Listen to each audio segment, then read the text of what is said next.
Hey guys, and welcome to the first edition of the PGC1POD. I am Coach Jack. I'm your host, along with my co-host today, founder and head coach Josh Schofield. Hopefully you all know who both of us are. Josh, how are you doing today? I'm very well, Jack. All the better for chatting to you on this lovely Friday afternoon. The sun is shining, Valencia Marathon's coming up, and we're talking about running. What could be better? Well, I mean, that's basically why we decided to do this podcast, isn't it? Just so both of us could have a chat and call it work, really. Yeah, exactly that. Exactly that. The more running chat, the better. Yeah, exactly. And hopefully to all listeners, all of our fabulous PGC1 athletes, they can enjoy listening to our voices a little bit more than they already do. Yes, yeah, give you a great chance, all of you, to hear the dulcet tones of Coach Jack and I discuss everything you want to know about running. Yeah, and we have actually planned this out. We've got some good bits to go through today. More of an introductory episode today, so that you guys have a bit of an idea of what the pod's going to look like, and hopefully get as much feedback as possible from our athletes and inform the pod going forward. But a bit of an experimental episode. We'll see how we go. We've got some nice bits to talk through, and hopefully you'll enjoy it. So without further ado, let's get straight into it. So first thing I wanted to go through, Josh, was why we decided to do this podcast. And I think briefly to sum up, obviously you add to this as well. We just wanted to give you guys something extra within your plan price. We're always looking for the extra 1% and perks that we can give you, whether that be discount codes to certain brands, access to group races, things like that. And we thought a podcast would be a perfect way to add something else and give you something to listen to, and also learn a little bit about running as well. Yeah, 100%. Like, we've over the years done seminars and they've been really good, and we've had lots of attendance to those. But the thing we want to do is we want to make sure that our knowledge as a coaching team is as accessible as possible for you guys as the athletes. And we feel like a podcast is definitely the best way for you guys to be able to kind of get involved with us, have your questions answered, but then also kind of take it in a format where you're not needed to be sat in front of a laptop or in front of a phone screen between 7 and 8 on a given evening.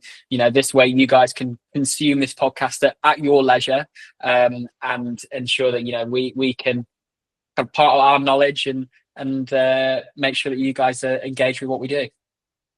Exactly. I think that was a big part of it, really, wasn't it? Just the consumability of it. And we noticed with the webinars and seminars that people did really enjoy it, but we didn't have everyone there that wanted to be there.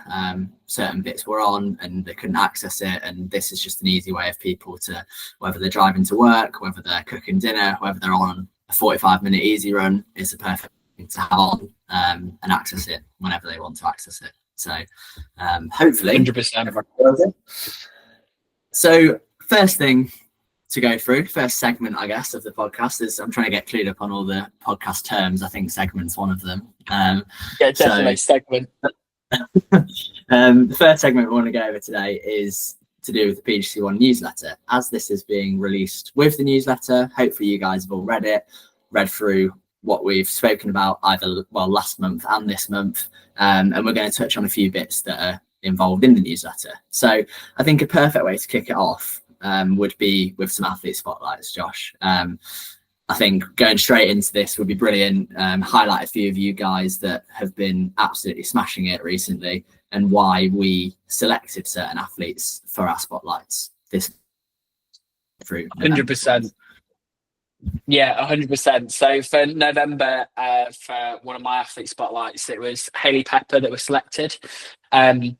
I think the big reason for me was, Hayley is someone that, as all our athletes do, they have very busy home lives, very busy work life, kids, and it's very difficult to balance things out. And Hayley is someone that has never once, I think in the whole time I've coached her, come up with an excuse as a reason why she can't achieve what she wants to do. And she's up at crazy times in the morning to get workouts done. She's up training hard in the gym, on the road, kind of whatever it takes for her to see that improvement, she's willing to do it. And I just think that level of commitment and dedication to training is really why I wanted to spotlight her. And Hayley's seen some massive improvements. You know, again at the Silverstone 10K, she took another 2 minutes off her 10K PB in just 4 weeks, which is awesome considering those conditions. And you know, I think that Hayley's definitely a role model that a lot of people can look towards to what we want, you guys as the athletes to be doing within PGC1, but also like enjoying that process as well. Like, Hayley's someone, she absolutely loves getting the training done and accumulating the volume, and that's awesome. So well done to you, Hayley, for everything you've achieved so far, and I'm really excited to see where, with that attitude and hard work and drive, we can keep driving in the future.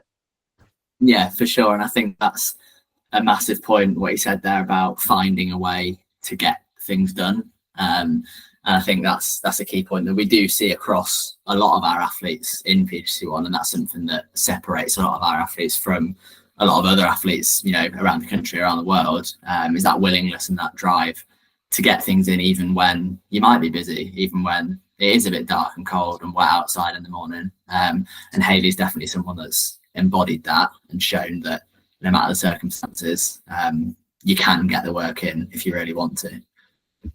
100%. Yeah, and second and third ones, I mean, these are both athletes that I coach. First one of mine was Chris Dowler. I mean, Chris was, again, a relatively new addition to PGC1.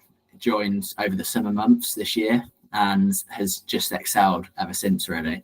And I think Chris was picked for this spotlight based on really the dedication that he's shown to his training and the results that that's given him in such a short amount of time.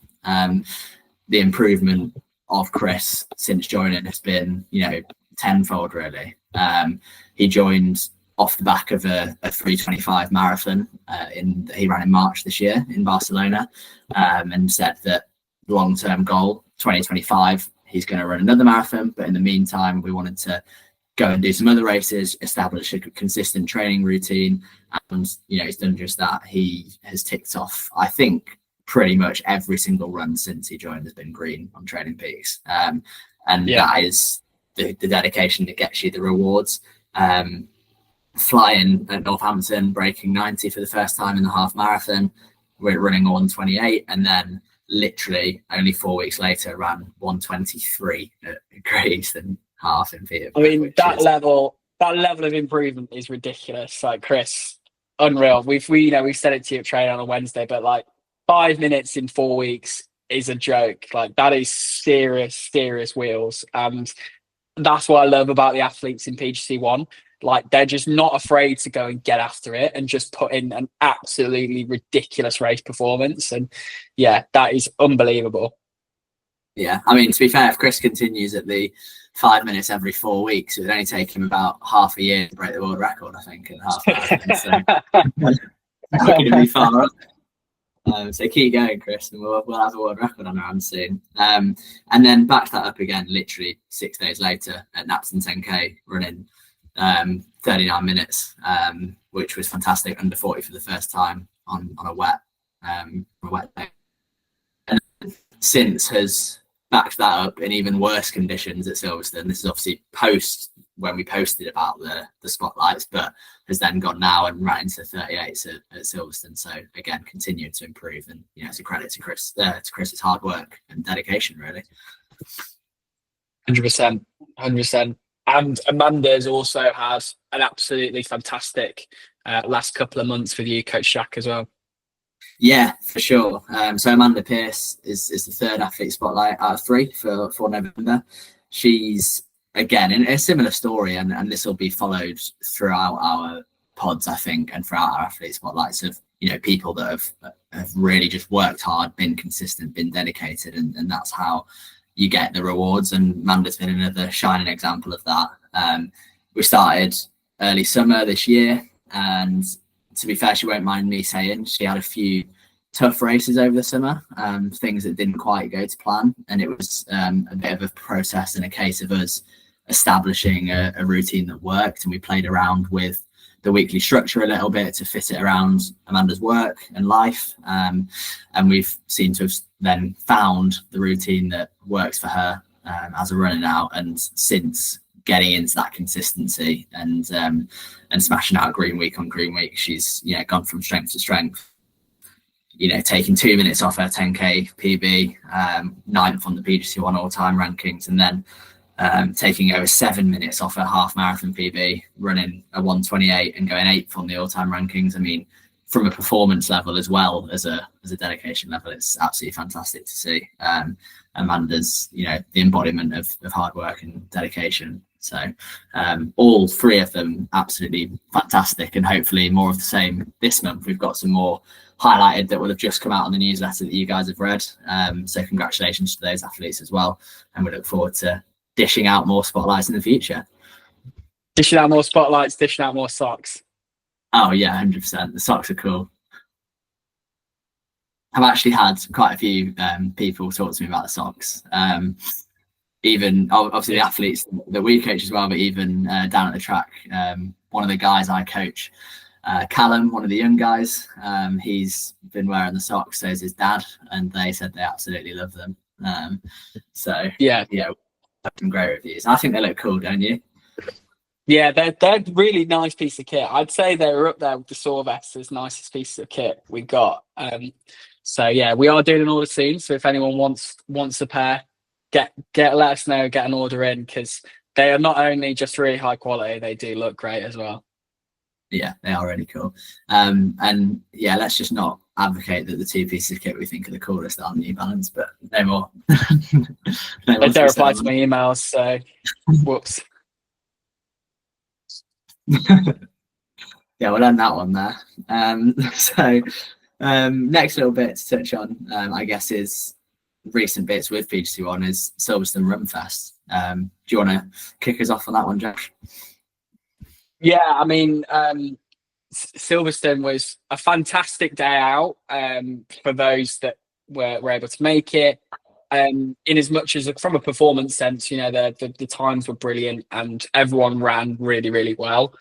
In terms of the weather sense, I would say that is the top 3 worst races conditions wise I've been to since 2006. That honestly, like I've never stood anything that was so cold, so wet, so windy, and for everyone to run as well as they did, like the amount of PBs considering those conditions was actually phenomenal.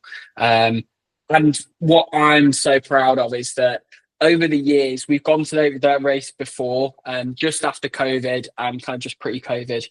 And when we've done it before, it's a case of like, if it was windy, no one would have known what to do. But it would have been a case of, I can't hit my splits, so how am I going to get a good race out here? And I didn't hear anyone moan once about the fact of, how am I going to hit my split? It was a case of like everyone had gone into that race and worked out, well, the wind is really strong here, so I'm just going to hold myself back. The wind's going to be better here for me to kick on and run faster, so I'm going to, push it on there. And with that, like, that's to me a real massive improvement in the mentality of the athletes that we're coaching in general, that we're so focused on the process, how we're going to race, rather than just that outcome. And that's why the times across the group are getting faster and faster and faster, because we're learning how to race and really put ourselves into how am I going to get the most out of myself over a 5k distance, 10k distance, half marathon distance. Where am I going to go mentally and how am I going to do that, rather than just go, I'm running 6:30 mile here and that's it. And it's successful failure. So, that for me was the real highlight. It was great to see so many athletes out there racing, so many athletes out there in the kit, and lots of smiles and faces despite how horrible it was. So, well, everyone that took part, you were like absolutely outstanding. Yeah, including you. Yeah, thank you. It was on a personal note, my first PGC1 group race as an athlete rather than a coach on the sidelines, and it was a different experience. And to be honest with you, although it was horrible conditions, I was probably glad I was running and not stood in the side in that, because it was very cold and wet, and to be honest, standing still was probably even worse. So although to be fair, we all did enough standing still in the start pen for about 30 minutes. Oh my god, that was a nightmare.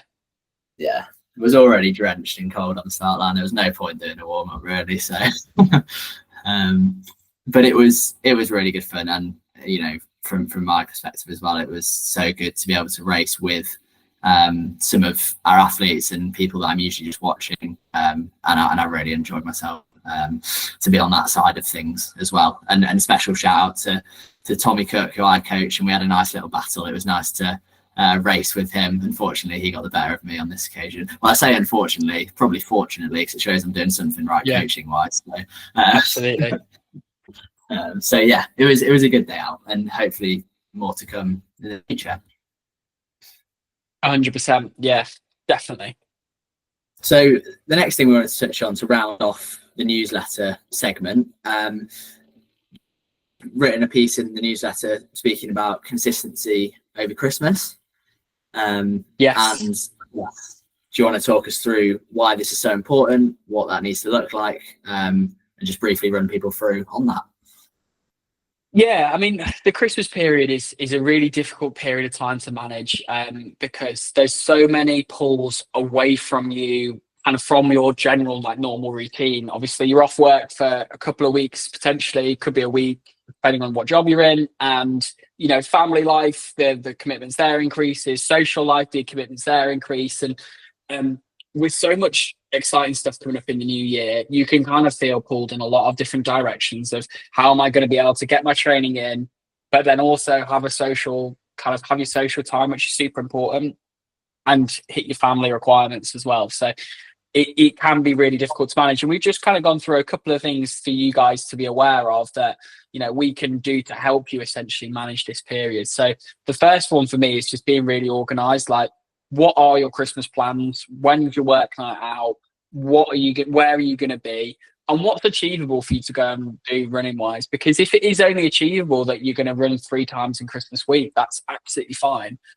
It's more of a case of let us know that so we can plan that in and get what you need out of your weeks, and not have the pressure of needing to, hit your normal training week with all these other things going on.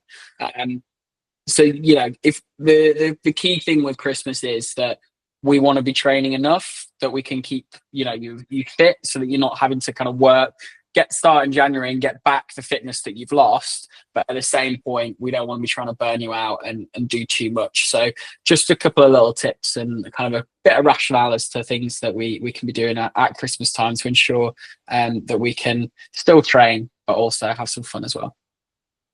Definitely, 100%. And I actually find, again, not everyone might not be the same, but I actually find I love a Christmas morning run. So even though Christmas is going to be telling everyone to go out and do a massive workout, if you can get out the door for a run, I think it's really rewarding to come back and earn your turkey.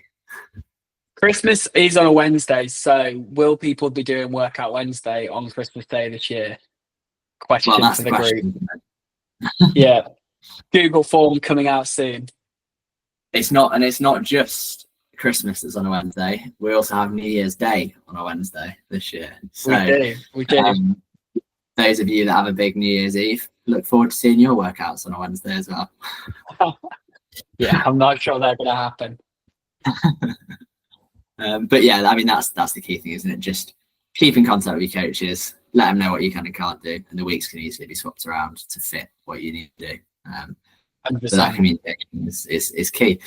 And leading on nicely from that, talking about the consistency over Christmas, particularly key for those doing a spring marathon, Josh. So leading nicely into our next segment, which we want to talk about, the PGC1 marathon block. Now, there are an awful lot of people doing marathons next spring. What number are we up to now? We're up to something ridiculous. 89, is it now? It's in the mid to high 80s. I think we might just be ticking over 90 because I've got a couple to add to that. So amazing, firstly, to you guys, and kudos to you guys for all getting yourselves involved. It's going to be an unbelievable spring, firstly. But secondly, I know a lot of you out there will be keen to hear about the marathon block, and especially those of you that haven't done one with us before. And there's going to be a lot of you this year who haven't done a marathon block with us before. What does it look like? And I guess the rationale on why we do certain things. Now, we're not going to, we could talk about this for hours, could we, Josh? This could be a whole different podcast in itself. Yeah, absolutely. Sure, on a few bits. Yeah, I mean, the last meeting we had about the marathon lasted 4 hours, didn't it? Yeah, I think With so. about a 5 minute break in the middle. So yeah, we can talk for this for hours. But yeah, it's a super exciting time coming up with the marathon block. And I think the big thing about PGC1 in the marathon time is it's so nice having a lot of people training towards a common goal. Um, and also, we do actually have kind of a bit of a different methodology compared to a lot of classic marathon plans that you all see on the internet. So, and I'm not biased in saying this. I would say, with fairly reasonable certainty that, there is a reason why our marathon, plans are so much more successful. And that is because, we spend so much time going through how to fit all of the block in, and using our cumulative fatigue model and the races that we have involved as well. They just fit in so well, and that there is that extra kind of time and thought process put behind it is really what sets it apart.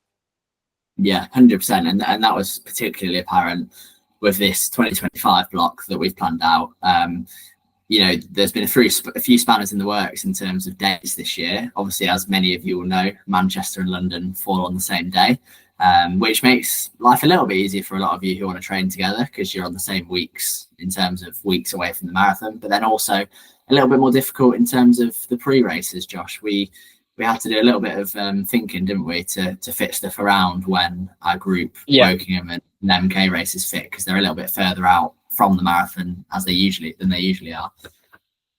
Yeah, definitely. Like they're both sitting like 2 to 3 weeks earlier than where we would have liked them probably to have been, which did have pros and challenges. And that's again a really a good challenge for us to have, and actually a really strong challenge for us as coaches. But we've got so much work that we've done reviewing previous blocks, we can kind of pull in the right time to be able to do the right workouts, and be out there running for the right volumes of time, to ensure that the athletes are not overworking themselves, but they're still getting that hard, long workouts in at the time that's going to be best for them to get the volume in time for the marathon. Because so many times we've seen it in plans, with the online training plans, that the workouts are staged so that big weeks, kind of 2-3 weeks out, and actually at that point you're not going to respond to the training. That's not going to be present for race day. So you're making sure the right work is put in at the right points within the block, so that you're fit to go and race your half marathon and go and run fast there, because you're going to have been doing some of the best long runs you've ever done. So your fitness for the half is going to be awesome, but also ensuring that we get that really nice test of the 20-mile training run at marathon effort in there, and you're fit enough to be able to go and complete that at your target pace, but then not peak for that race too. Yeah, and then there's a lot of into it, and hopefully the time that we put into it, I mean, we've seen before, it does, if that's matched by the athlete's dedication, which more often than not it is, then there's just always some brilliant results that come out of marathon season. And we're hoping for more of the same this year. And I guess, going into a little bit more detail on that, the way we structure our marathon blocks, and as Josh was just saying there, speaking about that consistency over the weeks and making sure that we are peaking at the right time. Obviously, you leave that to us as coaches. That's for us to figure out in terms of what goes where. But some of the rationale behind that is that cumulative fatigue model, which you briefly touched on there, Josh. And I guess summing that up really quickly, again, something we could probably talk about for ages, but the idea behind that being that, we want to build that fatigue throughout the weeks, the months, across the whole block, so that you never have to go out and complete a 3-4 hour long run by yourself. And even though that would probably be a brilliant confidence boost, and you can be like, wow, I've run 24 miles, like I'm ready for the marathon, then having to take 2-3 weeks to recover from that afterwards has a far more negative effect, adverse effect on your block. Whereas if you 15 solid 8 out of 10 long runs, that's far better than 4 massive 12 out of 10 long runs. So huge. It's all about being consistent, doing that every single week, and knowing that if you have that fatigue in your legs, the idea being that if you go out and run 16 miles in your long run in 2.5 hours, well, actually, the fact that you've done that for the weeks before and you've got the fatigue from the sessions in the week in your legs, you're actually replicating the final 16 miles of your marathon in the long run rather than the first 16 miles. So you never have to run 26 miles in training.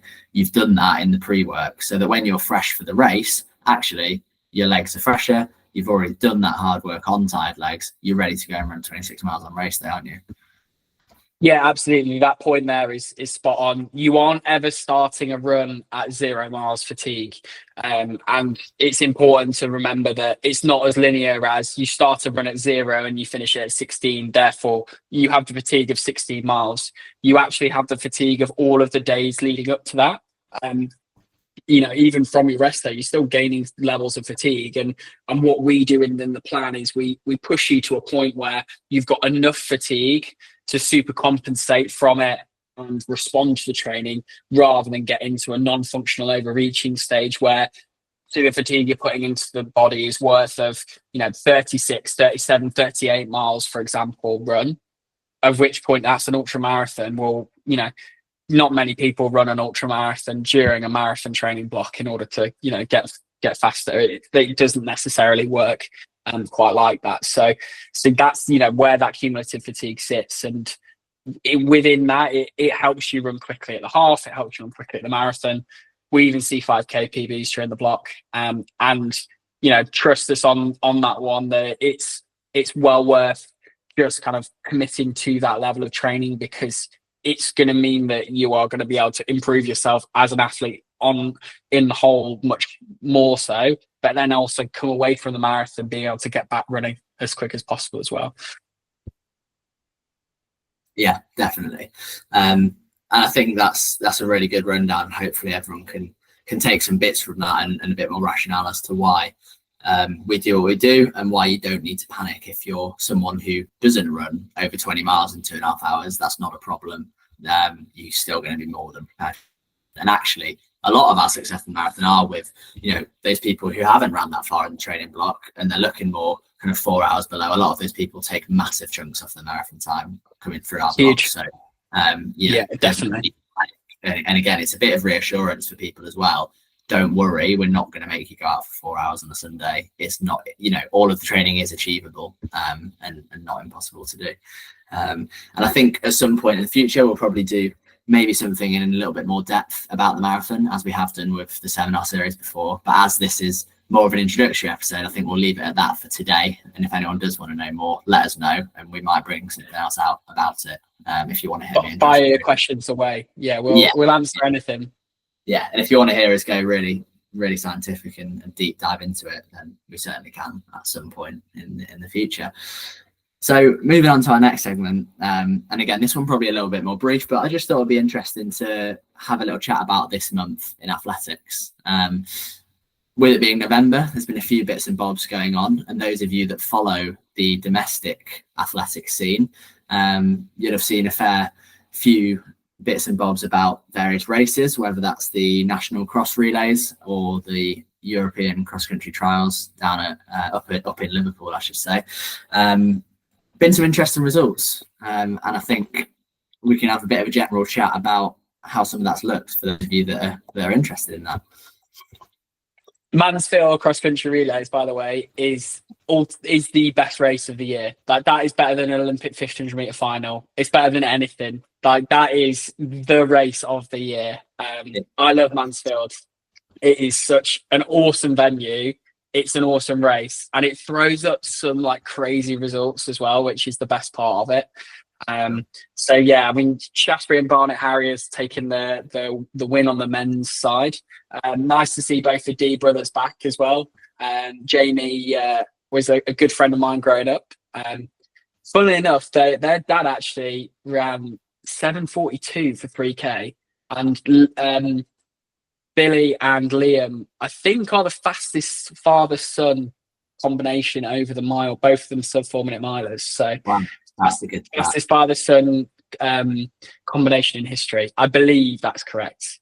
Happy to be corrected on that. But yeah, at some point, I'm sure that was the the right thing. And then Belgrave also bringing home the title with the women's. I mean, that Belgrave team was seriously strong. Like, Yeah.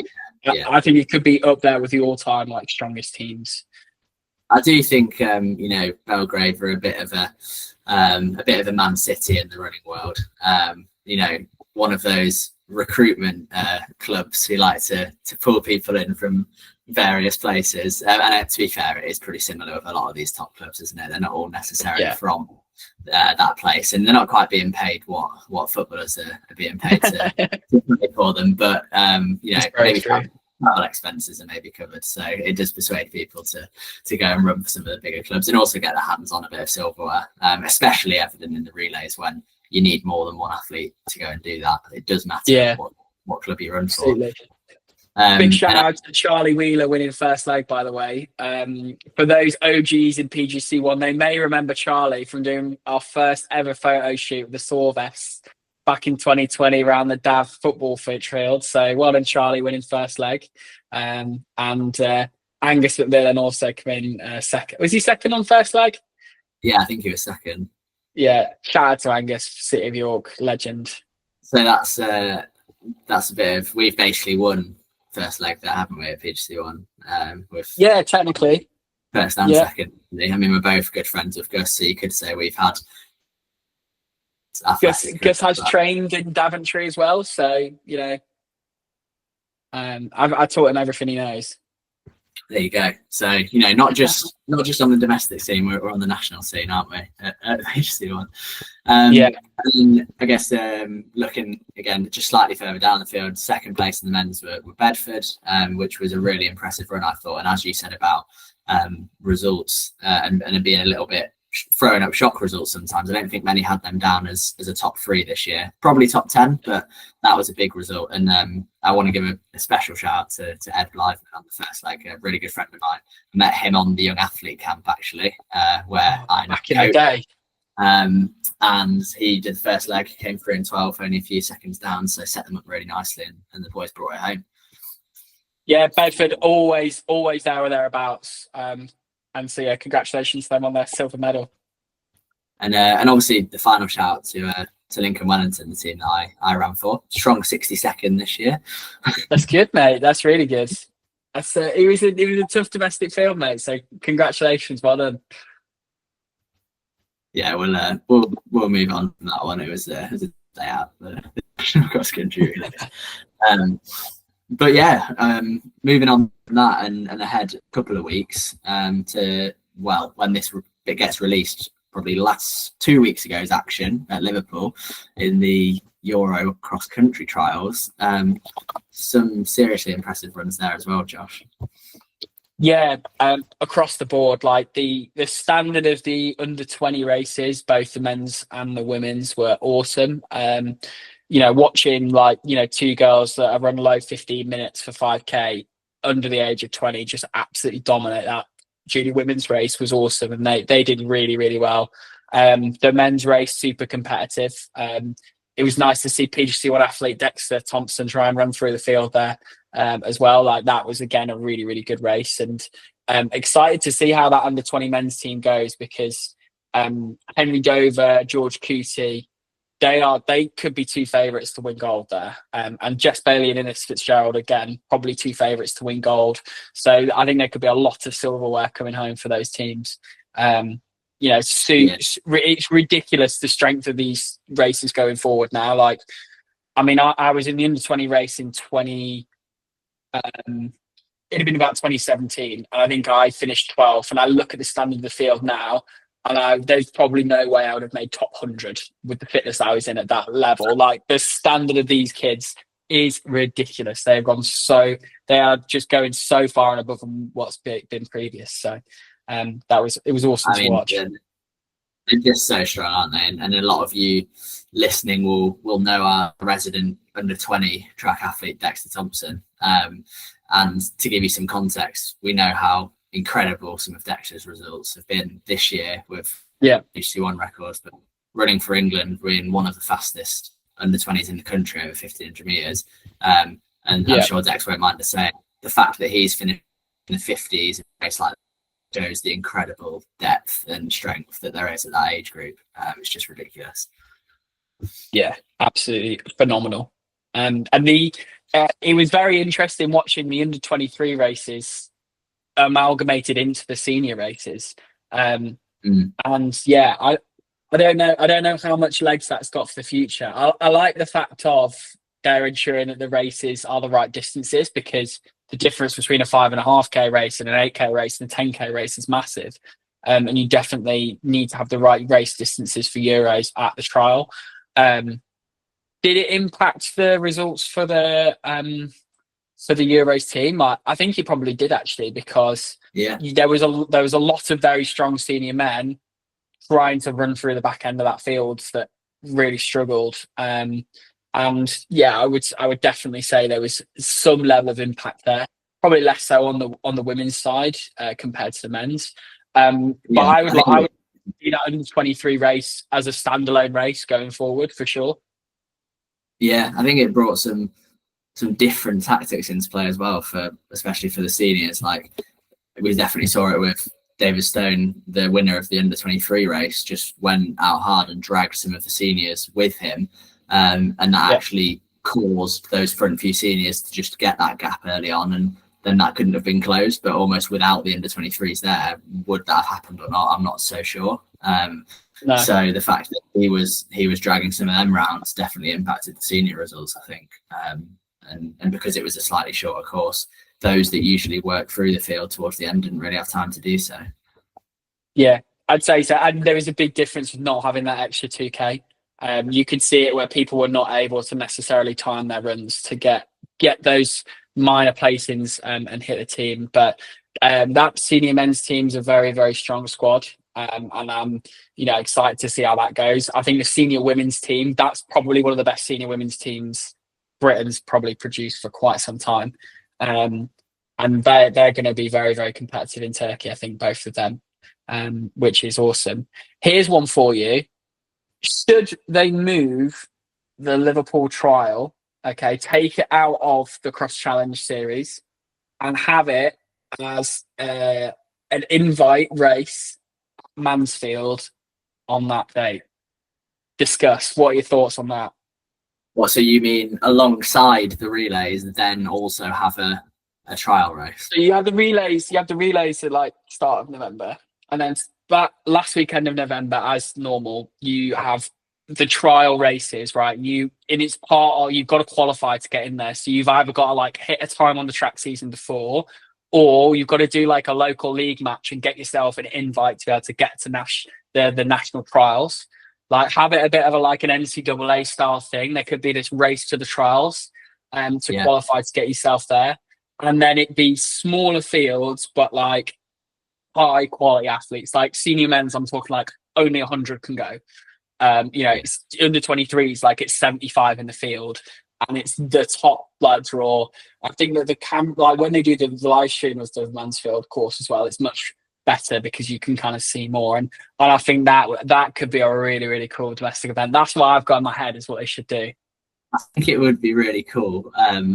100% would be really, really cool. I think the only thing would be it would take a lot of planning around how you get an invite based on different cross-country races and who gets an invite and who doesn't, because it's so up for interpretation, I guess, with cross-country results. Like, how does that 100th person who won a Chiltern League compared to someone who won a North Mids League get an invite over someone else, kind of thing? It's like the NCAA's, like, if you're in the SEC or the Mountain West region, like, it's tougher to get in compared to another one. Like, could people start trying to, get into different clubs? Like, for example, the West Yorkshire League or the Chiltern League or the Mid Lancs League, they get the top 5 in the first 2 rounds get auto invites or something, and it would get people like back out racing in the local leagues and stuff. I think it would be there's legs in it, and maybe the fields could be slightly bigger for the first few years whilst we work it out. But British Athletics, you're not listening because this is a private podcast, but this is my idea, and I think it's awesome.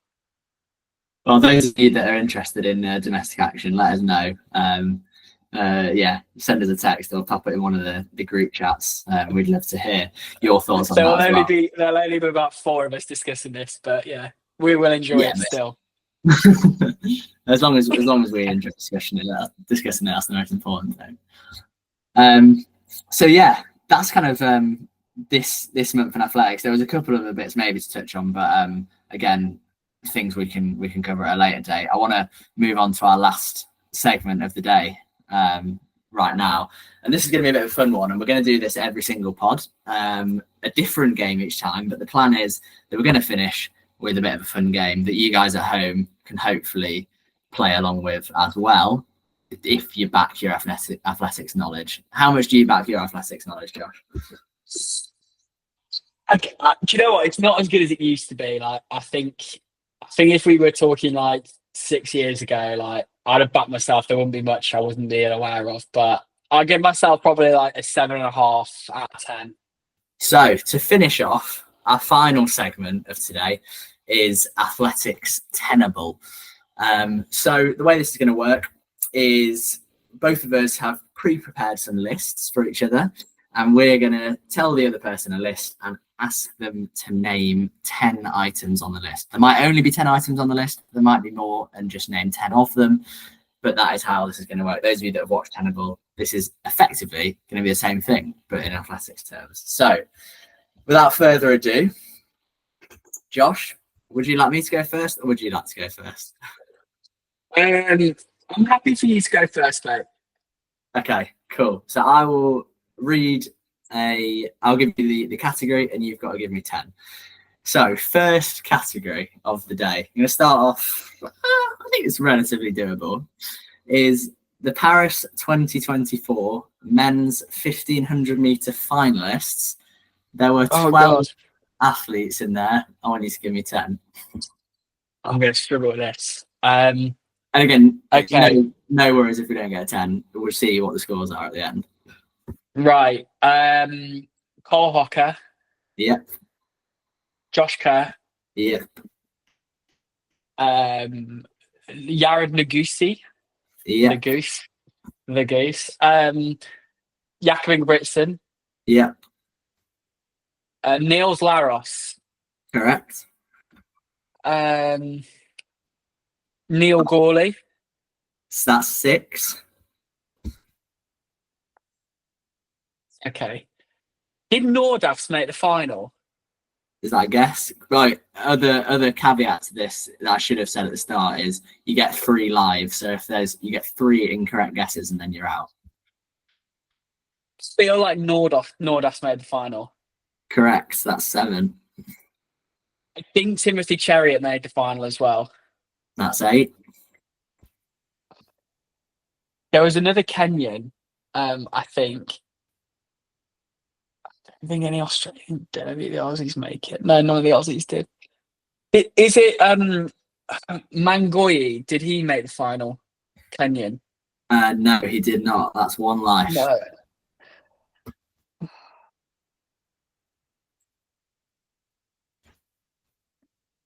Oh, Hobbs Kessler. Number 9. I need 1 more, and you got 2 more live, so you got a few guesses. Oh God. Did well here. I'm now like I'm at my limit of people I remember.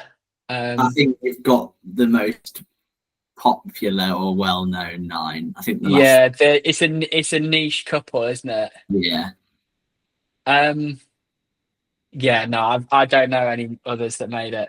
Well, we'll give you a 9 out of 10. The last 3 that you could have had were Pietro Aresi of Italy. I would have never got that in a million years. He finished 8th. Stefan Nilsson of Netherlands finished 9th. And Brian Coman of Kenya finished last. Do you know what? I've never heard of those 3 athletes. So we would have been here for about 6 months and I still wouldn't have got any of them. Pretty good effort, that. 9 for you in the first round. Go on then, hit me with the first one. Thank you, mate. Okay, so the first one, I want you to name me 10, the top 10, either male or female PGC1 marathon times in the rankings. So you've got 20 options. 20? You just got to give me 10 names. Yeah. So so I feel like you got a 50-50 chance here. I think I can do this. Okay. Okay, I'm going to start on the men's side and see how many I can get. And sorry to anyone who's Cool. listening who I miss out. There is no bias at all. Number 1, Vegan George. Vegan George. Correct. Also in the top 10, we have Nick Little. Nick Little is 1, yeah. We have Arnie Rogers. Arnie Rogers, correct. We have Second Kim place. Bowling. Correct. 5th place. We have come on. I can do way more than that. I'm trying to think how low the times will go down to. Benny Hyams. Benny Himes in 7th place. Okay, that's 2:38 performer. Don Blossom. Oh, another, yeah, that's a great one. Don Blossom, 8th place, 2:39. Nice. We've got 6 so far. 6 so far. That's pretty good. Willie the Runner. Willie the Runner, Will Ewins. Will Yes. Ewins. 3rd place with a 2:28 debut performance. Oh, that's huge, that is. So how many have I got there? 7. You've got 7, so you need 3 more. Okay, so I'll take 7, and then I'm going to switch over to the female side, which I probably could. Yeah. I reckon I can get 7 of them again. Kelly Barnett. Yeah. Gabby, Get Fit Gabby. Get Fit Gabby, correct. And I'm going to throw in Stella Savin at the end. Yes, that is your 10. Yeah. Is there any more that you know? Female side, Katie Green is in there. Yeah, that's a 6th. Yeah. Natasha Martin's in there. Yeah. There we go. Yeah, that's a 12. Is Costas in there for the guys? Costas is there for the guys. Yeah. That's a good shout. That such good knowledge that from me. Your remaining males were Ryan Weston and Jack Halsey, and your remaining females are Alice Clarkson, Ashley Love, Melissa Hayes, Lisa Marseille, and Sarah Clinton. That is the 20. Say that's 10 out Good. of 10. That's good. So 10 out of 10. Well done. You lead Okay. after 1 round. Your next category is this is quite tough, I think. World Athletics Championships host cities. You're joking. I don't think it's that bad. No, you're joking. I chose the same topic. Really? I chose the same one. Oh my god. Yeah, so I chose the same.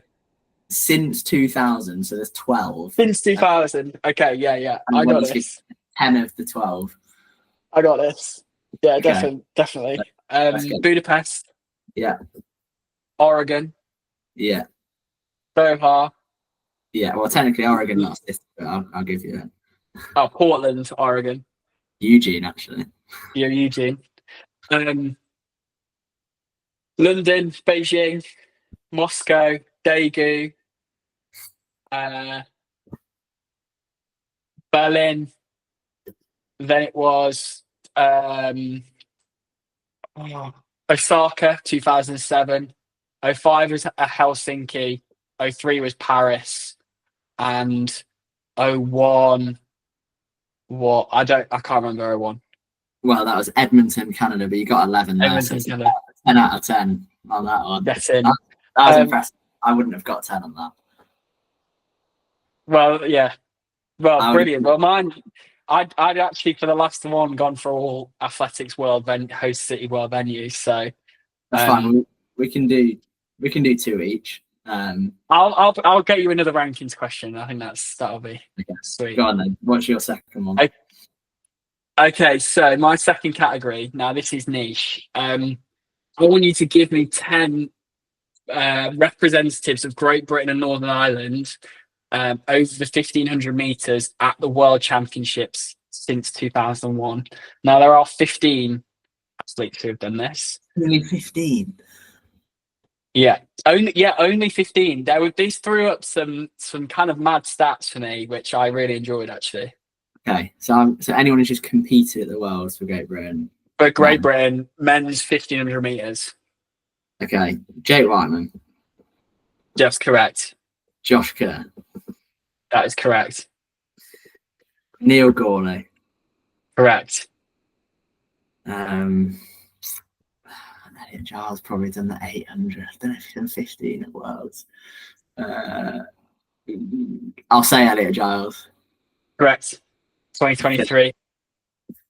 Cool. Who else has done Worlds? You selected all of the athletes that have competed at 1500 meter Worlds for Great Britain since 2019 there. So That's it.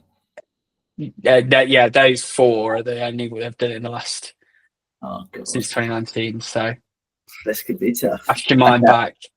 Okay. This is where it gets tougher for me because I'm not quite as old as Josh. So,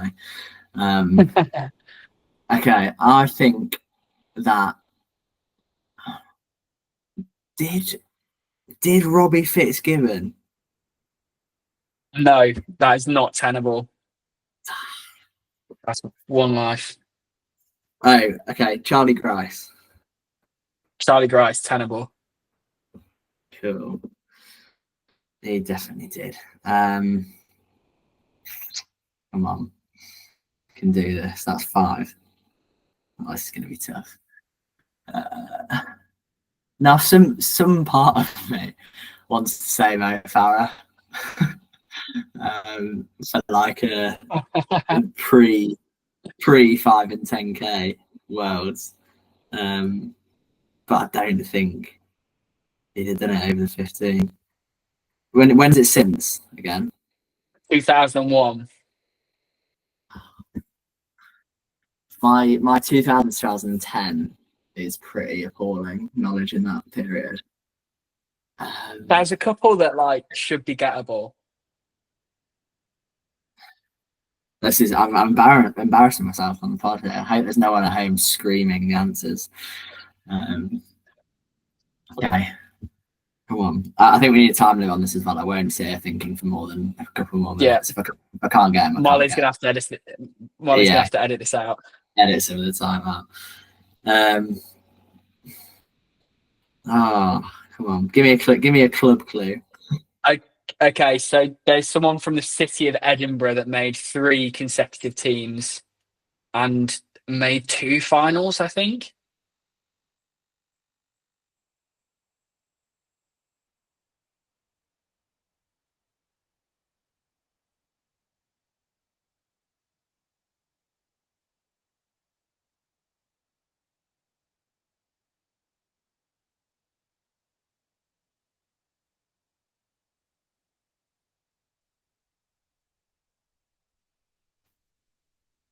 We're back. I'm back. Sorry, my Wi-Fi's having a shocker still. It's all right.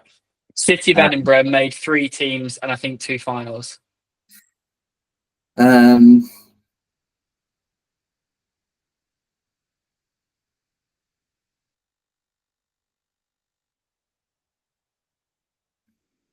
might have to give up, you know. You know, got it. I might have to give up. But I just shout like two names at me because you got 2 more lives. So Yeah, but it's that time. That's what I mean. It's that time. I could give you more names from like recent, but then there you said beyond 2019. There's no one else. No, so this one person in 2013, 2015, 2017 I should get that. made the world final 2013. Oh, It's like a pivotal moment. Did Ross Murray make a world champs team? No, he made the Olympics in 2012, but not a world champs team. That's a good shout as well. No, go on, mate. Just this person, but it's just gonna. Okay, so Chris O'Hare was the one. 2013, 2015, 2017. 2011. James Shane. He I missed it. I mean, this is a bit of an insight into for the listeners of my complete lack of social life growing up. In fact, I vividly remember him running the B standard at Birmingham for the British trials, like front running a 3:38 high and getting selected. And even wearing compression socks. I vividly remember that moment. So, yeah, congratulations to James. You live rent free in my head. 2019, Tom Lancashire. She got beaten by Vegan George in the first leg of Mansfield cross country relays last year. James Brewer was another one, and Andy Badley made the 2007 and 2009 teams. Now going right the way back, 05, it was Mike East and Nick McCormack. Mike East, former Commonwealth Games champion, ran 3:32. He was 2003 as well. 2001, John Mayer, who's from Barnsley, which is where my dad's from. Anthony Whiteman and Andrew Graffin. They are the only two I could have got there were Chris O'Hare and Andy Badley. Other than that, I think I'm done there. Right, we're going for a final. Yeah. We'll go for a final round. So you're currently leading on 19 and I'm on 15. So you need to mess up here, but I feel as though I've gone a bit too easy and you might get 10. I've got to get 7 here, minimum to win. Yeah, and I think you're easily getting 7.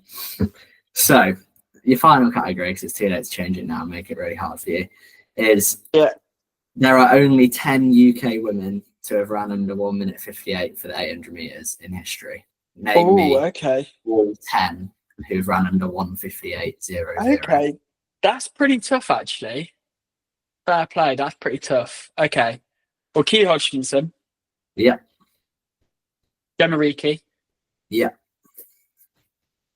Kelly Holmes. Yeah, that's top 3. Georgia Bell. Yeah. Alex Bell. Yeah. Jenny Meadows. She's number 10, 1:57.93. Just under. Okay, that makes it. Yeah, that makes it interesting. Laura Muir has. She's number 5. 7 gets in. I've won. Yeah, you've already won. I feel like there's some that are quite old school now. I would say 1 really old school and 1 middle old school. Is Diane Liddell one? No, she's not. Okay. I could probably try find those rank. I'll get them back up again. I've got the top 10 written down here, but no, she's not. I'm trying to think. I'm not putting a guess in here. I don't think Shalane Roscoe Clark ran under 1:58. I think she ran 1:58.59. I think Reve Walcott Nolan's run 1:58 as well. I don't think she's run 1:57. Is that? Is that not a guess? I'm trying to rewind British teams. It's for the longest time it's been Keely, Alex, Gemma.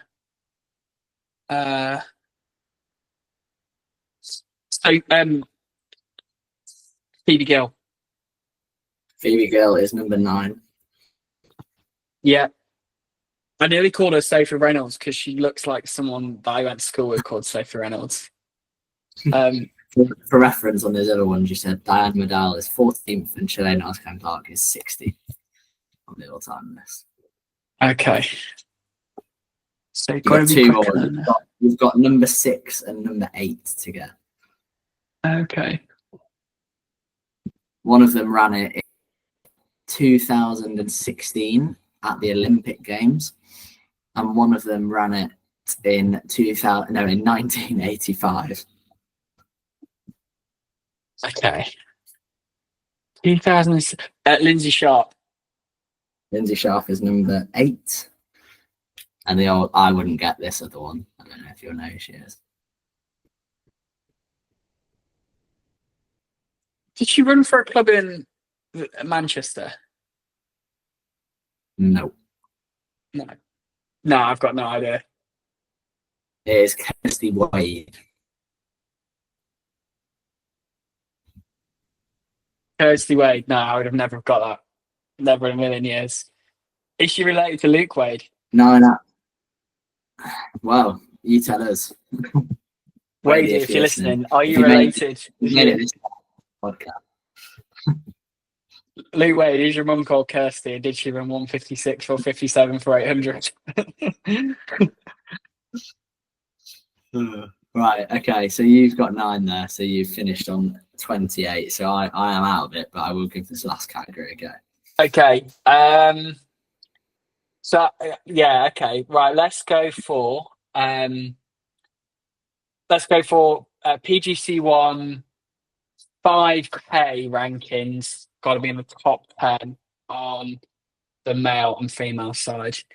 For reference, we've had to get a last minute category here because Jack and I chose the same category for each other.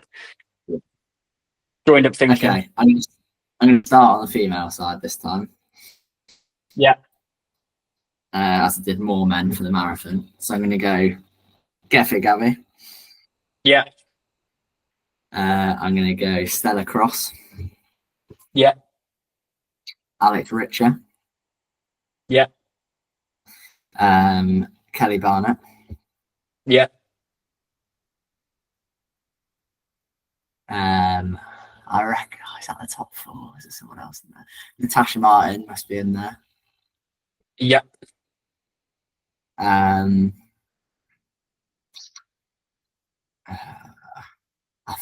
trying to think where the boundary is of 10th. It's going to be around 20 minutes, I think. I'm trying to think who's just inside that and who's not. Okay, let's go with, how many have I got? 4? 5. 5. Got 5. Okay, that's pretty good.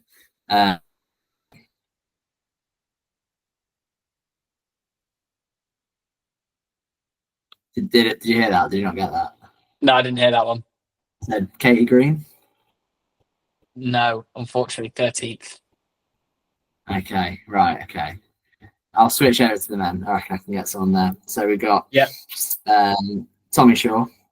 Yeah. We've got, I can't remember if Dexter's done a 5K. I think he must have done. Dexter Thompson. Yeah. We've got Max Walker. Yes. Such a rogue shout at that. 14:39, second placed. Yeah. We've got George Phillips. BG.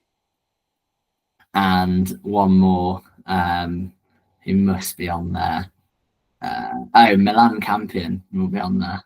Milan Campion, correct. Yeah, you have 10. Nice. Well done. Great stuff, Jack. Very, very well done. Jack, finish with 25.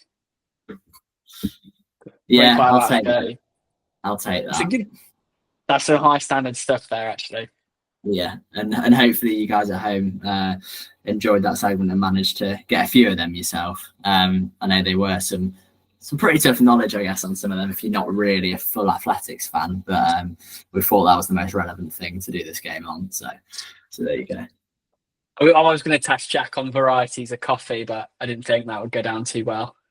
Yeah, I wouldn't have bothered. I'd probably just called the podcast there. And well, no, it'd have been all right. I'd have tried, and then you just wouldn't have been on the second episode. It would have been gone down. Dear.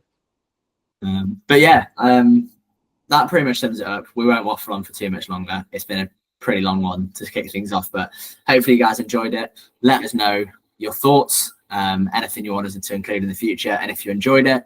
And unless you got anything else to add, Josh? Thank you all for listening. Really appreciate all of you putting the time into listening to us waffle on about all things athletics tenable. And yeah, hope you've had a good run. Hope you've enjoyed whatever you've been doing whilst listening to us two idiots chat to each other. And yeah, catch you down the road. Yeah, go well, and we'll catch you next month. Cheers.